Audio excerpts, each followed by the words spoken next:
Pergoki Syahnaz Sadiqah selingkuh, JJ Govinda langsung peluk istri. JJ Govinda mengaku tidak marah saat tahu istrinya Syahnaz Sadiqah selingkuh. Adik ipar Raffi Ahmad itu malah memeluk selingkuhan Randy Kejanet tersebut. JJ Govinda menyampaikan hal tersebut saat jadi bintang tamu di kanal YouTube Raffi Ahmad. Pas gue tahu kejadian itu, hal yang pertama gue lakukan saat ketemu Syahnaz, yang lo pikir apa? Marah? Tanya JJ Govinda ke Raffi Ahmad. Gue peluk dia, lanjut JJ yang tak lagi kuasa membendung air matanya. Walaupun begitu, drummer grup musik Govinda ini tak menampik bahwa dirinya sempat bertanya-tanya terkait dengan kesalahannya. Gue gak marah sama sekali, cuma kenapa kamu bisa ngelakuin ini? Kurangnya aku apa? Tambah adik ipar Raffi Ahmad.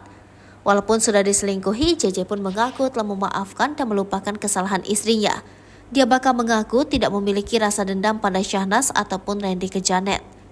Yang pasti gue, 1. melupakan, 2. memaafkan, dan terakhir mengikhlaskan, ujar JJ. Memaafkan semua, gue gak ada dendam sama pihak manapun, tambah ayah 2 anak tersebut. Lebih lanjut, JJ mengaku tak peduli disebut bodoh karena memaafkan perselingkuhan istrinya Syahnaz Sadiqah. Dia pun yakin bahwa ada hikmah yang bisa diambil dari masalah rumah tangganya tersebut. Gak tahu, mungkin gue dibilang orang bodoh, cuma gue orangnya emang gak bisa pendendam. Ya udahlah, dibalik masalah yang berat kemarin, Allah pasti ngasih balasan yang lebih baik buat gue, tutur JJ Govinda.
Sri Popo TV, jangan lupa komen, like, dan subscribe, serta tonton terus berita-berita terupdate lainnya